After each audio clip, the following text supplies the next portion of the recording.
The Canola School on RealAgriculture.com is brought to you by BASF Canada and Invigor Hybrid Canola.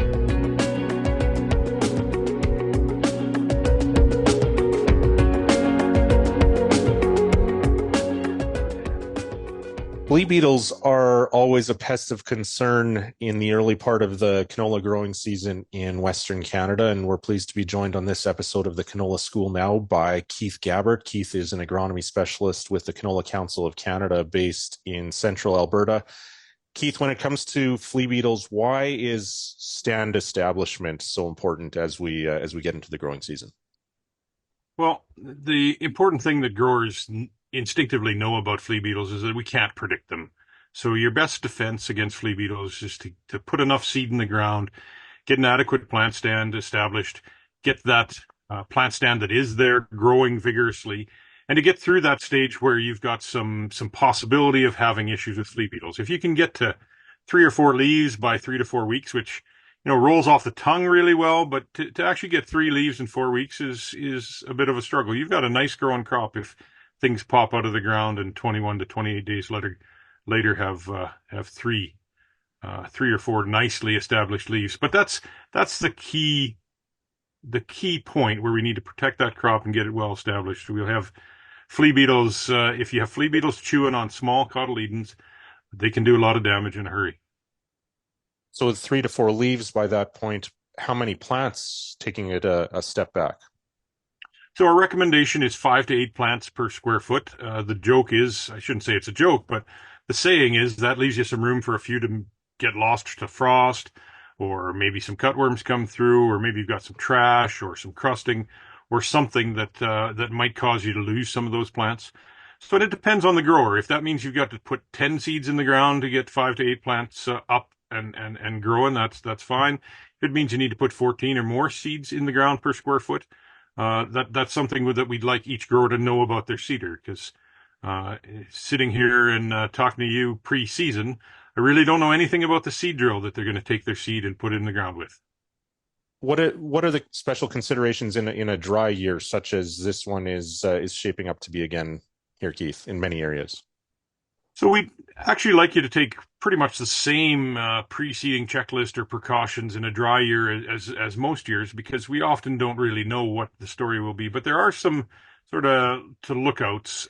We understand that your seed place fertilizer is more likely to spend a little more time in contact with the seed, not likely to dissipate and move out into the soil. So only putting safe rates of phosphorus seed fertilizer in with the row is a standard recommendation, but it comes really critical in a dry year. And one of the tests that we'll sometimes ask growers to do is just shut off their seed place fertilizer as they're traveling through the field seeding.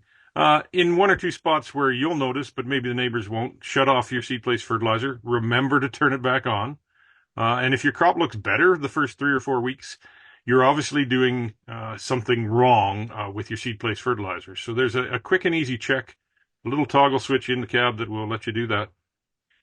And seed place fertilizer is one of those things that really can do a lot of damage, but most growers are thinking that they're safe, and they just maybe should prove it to themselves once in a while. Yeah, especially in a dry year. And again, this will depend on your setup in how your equipment works and where that fertilizer is going relative to the seed. But what's the rule of thumb? 20 pounds per acre for phosphorus? Yeah, it's a slight difference in the provincial recommendations, but we say 20 pounds of actual phosphorus, so 40 pounds of 1152 per acre down with the seed. Don't want to put your sulfur there. Don't want to put urea there. Some of the coated products, particle coated urea or ESN, is actually really safe there. But no reason to really stick it in there. Stick with your safe rate of 1152 and keep moving forward. So finally, then, Keith, if we're trying to get these plants to that 3 to 4 leaf stage by 3 to 4 weeks, what about planting timing and soil temperature? Should we be seeding later into warmer soils? It's something that I know a lot of growers have wrestled with that over the last number of years as well. Right. So we talk about seeding into a warm, moist seed bed, and that's one of those standard textbook things that will tell you, It's really important for a small seeded crop like canola to do a good job of seed placement, get really good seed to soil contact, make sure your packing's working in your favor. But putting it too deep tends to delay emergence and reduces your emergence percentage. So seeding deep is just a bad idea. Seeding too early is typically a bad idea as well. This year we have dry conditions across the majority of the prairies, so you'll have seedbed conditions that are suitable for seeding, perhaps earlier in the calendar than you might normally want to seed your canola. So two things can go wrong there. One, your soil temperature may be low, but if we've had a lot of sunny days, the soil temperature at the seeding depth actually comes up reasonably quickly.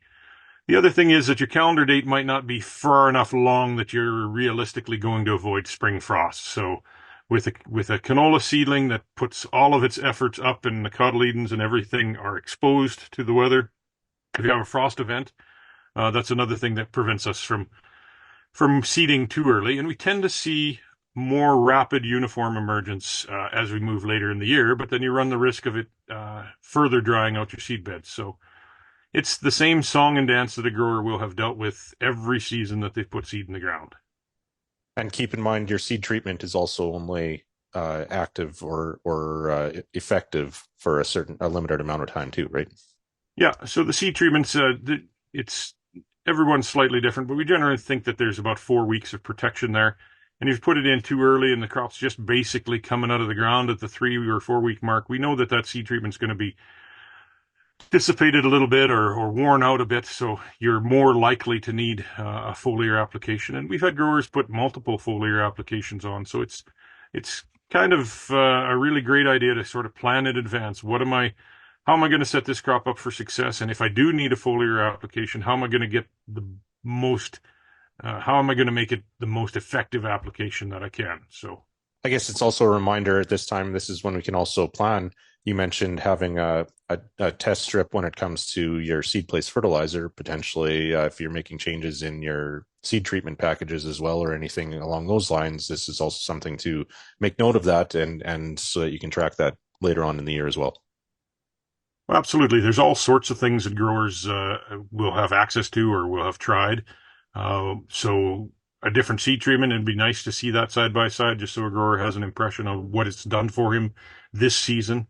The other thing, and it might not be the seed treatment, or there may be a different seed treatment on it. Try a different variety. It's really important to take a look at more than one canola hybrid on the farm, because they change often. And if you have a concern, that comparison is invaluable when you come later in the season to say, how did I make out, and did I make a really good choice in the genetics that I put on the farm? All right. Lots to take into consideration. Thanks for your time again today, Keith. Not a problem. Happy to be here.